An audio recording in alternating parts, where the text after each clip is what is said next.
Hello and welcome to IIBN TV. मैं हूं मोहम्मद इजाज अंसारी। देखिए, एक बहुत ही बड़ी न्यूज़ निकल कर आ रही है। व्हाट्सएप ने एक केस फाइल कर दिया है अगेंस्ट द इंडियन गवर्नमेंट, यानी कि भारत के अगेंस्ट केस फाइल कर दिया है दिल्ली हाई कोर्ट में। पूरा इशू क्या है वो हम इस वीडियो में डिस्कस करने वाले हैं।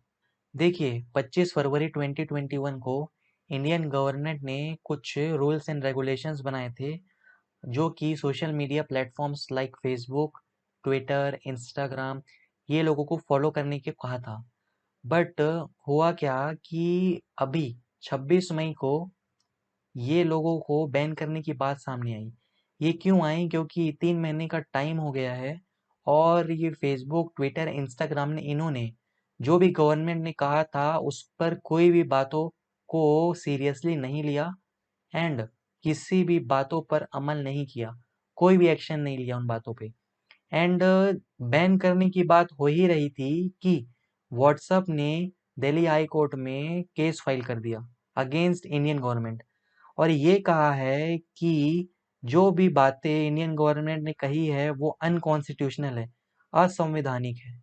हम लोग ये बातों पर अमल नहीं करेंगे। हम लोग ये बातों जितनी भी बातें गवर्नमेंट ने की है वो बातें हम फॉलो नहीं करेंगे। और ऐसा ना करने का जो मेन वजह है वो व्हाट्सएप ने ये बताया है कि ट्रेसेबिलिटी डिमांड का जो फैक्टर है, इसी के कारण, इसी के चलते हम लोग नहीं कर सकते हैं जो गवर्नमेंट ने रूल्स एंड रेगुलेशंस हमको फॉलो करने को कहा है। देखिए, गवर्नमेंट ने जो रूल्स एंड रेगुलेशंस बनाए थे वो डिफरेंट प्लेटफॉर्म्स के लिए बनाए थे। डिफरेंट सोशल मीडिया प्लेटफॉर्म के लिए अलग अलग रूल्स एंड रेगुलेशंस बनाए थे। ट्विटर के लिए अलग रूल्स बनाए थे, इंस्टाग्राम के लिए अलग, फेसबुक के लिए अलग, व्हाट्सएप के लिए अलग। OTT प्लेटफॉर्म जो है अपने अमेजोन प्राइम हो गया, Z5 हो गया, नेटफ्लिक्स हो गया, ये सब के लिए अलग अलग वो बनाए थे रूल्स एंड रेगुलेशंस।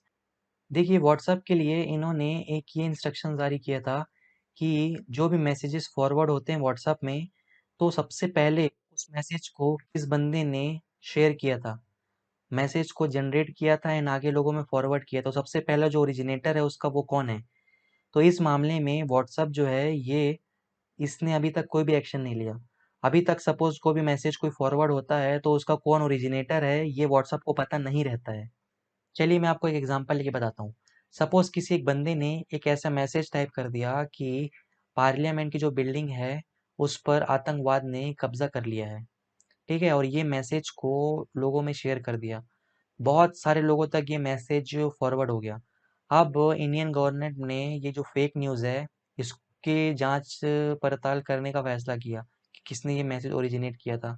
तो जब वो लोग जांच पड़ताल करते हैं तो ये व्हाट्सएप ऐसा बोलता है कि हमारी जो प्राइवेसी है इसके खिलाफ है कि हम लोग अपने जो बंदों का डिटेल्स हम आपको शेयर करें। एंड व्हाट्सएप के पास ऐसी कोई टेक्निक भी नहीं है कि कैसे वो सबसे जो पहला बंदा शेयर किया था वो पता चले कि किसने ये वाला मैसेज सबसे पहले शेयर किया था, क्योंकि ये प्राइवेसी के खिलाफ आ जाती है। इसीलिए ये लोगों ने अभी तक जो गवर्नमेंट ने रूल्स एंड रेगुलेशंस बनाए थे, इसीलिए व्हाट्सएप ने ये वाली चीज़ पर फोकस नहीं किया। तो देखिए, जो ये ट्रेसिबिलिटी वाला फैक्टर है इस पर व्हाट्सएप पहले से ही कुछ ध्यान नहीं देता है। व्हाट्सएप ने हाई कोर्ट में ये कहा कि अगर हम लोग ऐसा करेंगे तो कोई भी पर्टिकुलर कोई मैसेज सेंड कर रहा है तो हमें उसका फिंगरप्रिंट स्टोर करके रखना होगा, तभी जाकर ये चीज़ें पॉसिबल है। तो इसके लिए बहुत ज़्यादा स्टोरेज लगेगा, बहुत ज़्यादा पैसा खर्चा करना पड़ेगा। तो क्या चीज़ है, इसीलिए ना इस पर उन्होंने कोई भी एक्शन नहीं लिया है। तो देखिए, 25 फरवरी को तो गाइडलाइंस उन्होंने ये वाला जारी कर दिया था, बट उसके बाद इंडियन गवर्नमेंट ने मार्च के महीने में एक और चीज़ प्रपोज की कि आप लोग अल्फा न्यूमेरिक हैश ये जनरेट कीजिए हर हर मैसेज का। तो सपोज कंप्यूटर है, तो कंप्यूटर का ये देख सकते हैं आप, अल्फा न्यूमेरिक कोड ऐसा आ गया, ठीक है। तो सपोज आप हाई टाइप करोगे तो हाई का एक अलग अल्फा न्यूमेरिक कोड आएगा, ठीक है। और हेलो करोगे तो उसका अलग आएगा। हर हर बार अलग अलग अल्फा न्यूमेरिक कोड जो है ये जनरेट होगा, तब जाकर फिर जो ये है ये आराम से ट्रेस हो सकता है। बट इसके लिए भी उनको अलग से डेटाबेस के लिए डेटाबेस स्टोरेज बनाना पड़ेगा। डेटाबेस स्टोरेज बनाने के लिए पैसा खर्चा होगा, मैन पावर लगेंगे। तो इसीलिए उन्होंने ये भी कहा कि ये आइडिया भी फिजिबल नहीं है, इसीलिए इन्होंने उस पर कोई भी एक्शन नहीं लिया। व्हाट्सएप ने एक और भी अहम बात की है कि उन्होंने ये कहा कि हमारा जो एप्लीकेशन है, ये जो है ये एंड टू एंड इंक्रिप्शन पर बेस्ड है। इसका मतलब ये है कि सपोज कोई दो लोग चैट कर रहे हैं, तो उनके बीच क्या बात हो रही है ये व्हाट्सएप को भी नहीं पता है। ये जो है ये पीपल्स के राइट टू प्राइवेसी के खिलाफ है कि हम लोग किसी भी बंदे का जो मैसेजेस है, जो प्राइवेसी है वो लीक करें। तो ये वाली जो चीज़ है, ये वाली चीज़ का भी हमको ध्यान रखना पड़ता है। तो इंडियन गवर्नमेंट को जो व्हाट्सएप है वो लोगों की प्राइवेसी का अभी बहाना दे रहा है। देखिए, जो 25 फरवरी को सेंटर ने गाइडलाइन जारी किया था, उसे guideline for intermediaries and digital media ethics code rule 2021 ये कहा जाता है। एंड इसके तहत व्हाट्सएप ने ये कहा है कि जो इंडिया का ही आर्टिकल 21 है, ये इसके हिसाब से पर्टिकुलर जो रूल बनाया गया है, जो गाइडलाइंस हमको फॉलो करने को कहा गया है, इंडिया का जो राइट टू प्राइवेसी आर्टिकल 21 है, ये उसको अनकॉन्स्टिट्यूशन बोल रहा है। इसका मतलब ये है कि भारत के संविधान को ही वो बोल रहा है कि राइट टू प्राइवेसी जो आर्टिकल 21 है, इसका उल्लंघन करने को हमको गवर्नमेंट बोल रहा है। तो देखिए, अभी तो सिर्फ व्हाट्सएप ने इंडियन गवर्नमेंट के खिलाफ कंप्लेन फाइल किया है।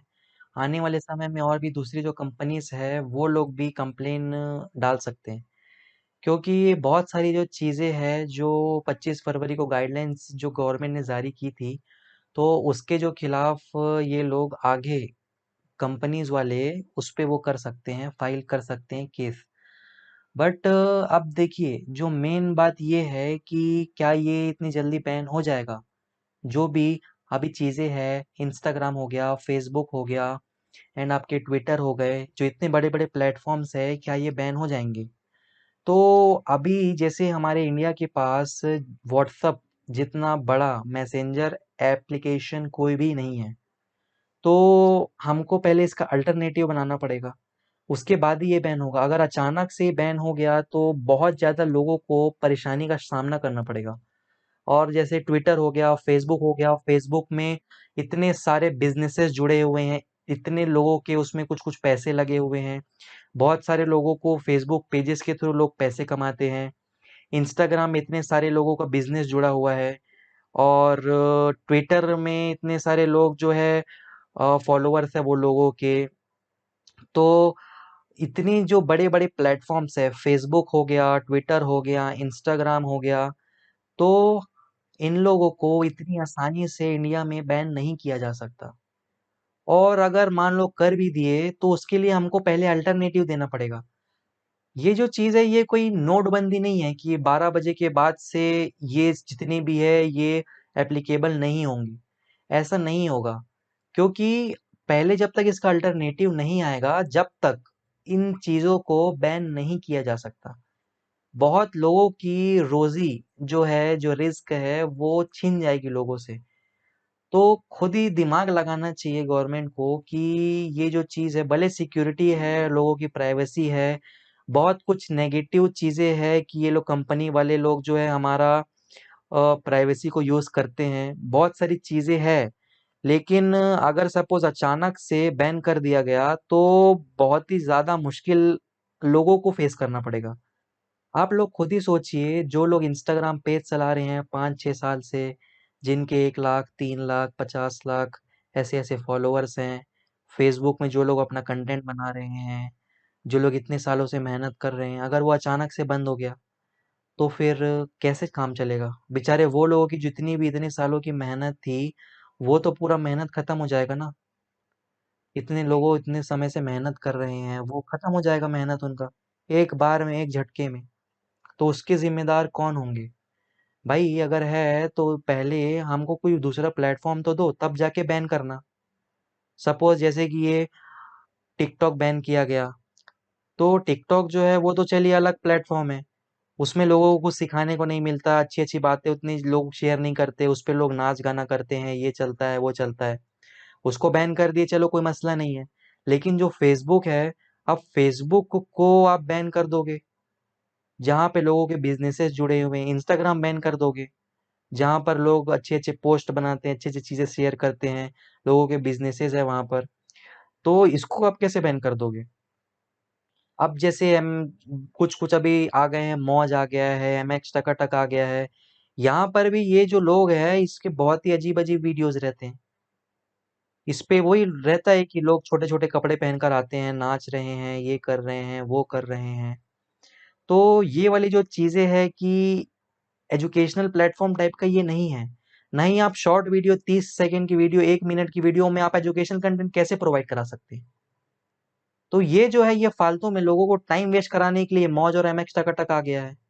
बाकी एजुकेशनल पर बेस्ड है, यूट्यूब है आपका, फेसबुक है, इंस्टाग्राम है। ये लोग एजुकेशनल यहाँ पर लोगों को एजुकेट किया जाता है, अच्छी बातें शेयर की जाती है। तो ये चीज़ को आप कैसे बैन कर सकते हो? और अगर बैन हो रहा है तो आप इतने बड़े प्लेटफ़ॉर्म्स बनाइए पहले, उसके बाद बैन कीजिए। जब इतने सालों में आपने फेसबुक जैसा प्लेटफ़ॉर्म, इंस्टाग्राम जैसा प्लेटफ़ॉर्म खुद इंडिया का नहीं बनाया है, तो फिर आप उनको कैसे बोल सकते हो? लोग इतने सालों से मेहनत कर रहे हैं, मार्क ज़ुकरबर्ग इतने सालों से मेहनत किया बंदा, तब जाके उसने ये जो चीज़ है ये बनाया। अब उसके बाद कोई एक पर्टिकुलर चीज़ में कीड़ा निकालना तो आसान होता है। एक चीज़ को कोई पर्टिकुलर बग फिक्स करने में ना हालत टाइट हो जाता है। गवर्नमेंट बोल तो दे रही है कि आप ऐसा कर लो, ये कर लो, वो कर लो। जब कंप्यूटर कोड करते हैं ना, तब जाके हालत टाइट पता चलता है कि क्या होता है। एक बग फिक्स करने में ऐसी की तैसी हो जाती है। और ये लोग आसानी से बोल देते कि अब ये वाली चीज़ करो, ये वाली चीज़ करो, ये प्राइवेसी फॉलो करो, ये प्राइवेसी फॉलो करो। तो हमको खुद ही सोचना चाहिए कि भाई इतने बड़े-बड़े प्लेटफ़ॉर्म्स है, चलो 1000 लोग के लिए एप्लीकेशन बना हुआ है, 10,000 लोग के लिए, लाख लोग के लिए एप्लीकेशन बना हुआ है, तो हम सुधार सकते हैं। बट यहाँ करोड़ों लोग यूज़ करते हैं, इसको ऐसे कैसे हवे में आप 3 महीने का टाइम दे रहे हो, ये दे रहे हो, अचानक से बैन कर दोगे, ये कर दोगे, वो कर दोगे, ऐसा थोड़ी ना होगा। इतनी आसानी से बैन नहीं होगा ये, नहीं होगा इतनी आसानी से बैन। आप लोगों को क्या लगता है कि बैन होगा कि नहीं होगा? आप लोगों की क्या राय है? क्या प्राइवेसी जो व्हाट्सएप यूज़ कर रहा है, फेसबुक के थ्रू या फिर इंस्टाग्राम के थ्रू, तो क्या ये चीज़ सही है कि नहीं है?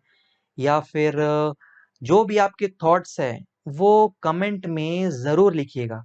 और कोई भी चीज़ कमेंट में लिख रहे हो, तो आप उसको जस्टिफ़ाई कीजिए, तभी आप उसमें लिखिए।